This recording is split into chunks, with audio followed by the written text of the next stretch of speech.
محترم سامعین کرام، عزیز دوستو، دنیا کی تمام قومیں، تمام انسان آزادی کو پسند کرتے ہیں اور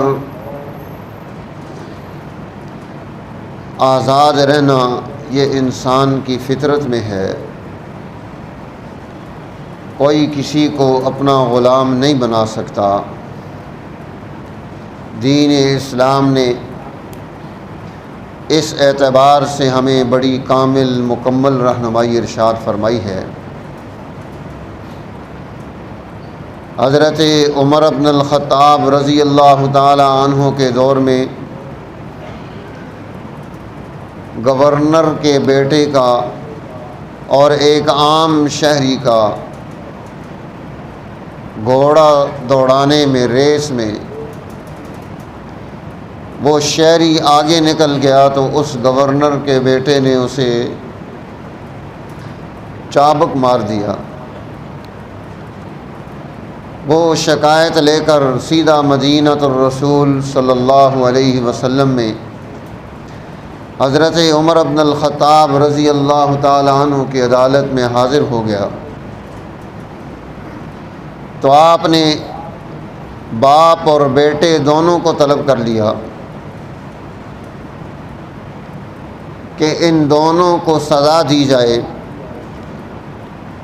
کچھ لوگ صحابہ کرام رضوان اللہ علیہم اجمعین درمیان میں پڑ گئے کہ امیر المؤمنین غلطی بچے کی ہے تو سزا اسے ملنی چاہیے نہ کہ والد کو ملنی چاہیے۔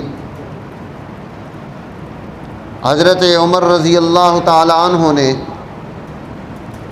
عدل کا فیصلہ کیا،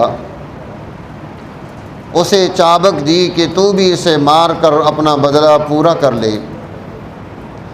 اور پھر ایک تاریخی جملہ ارشاد فرمایا، قد ولدت امہاتہم احرارا، ان کی ماؤں نے انہیں آزاد دنیا میں پیدا کیا ہے۔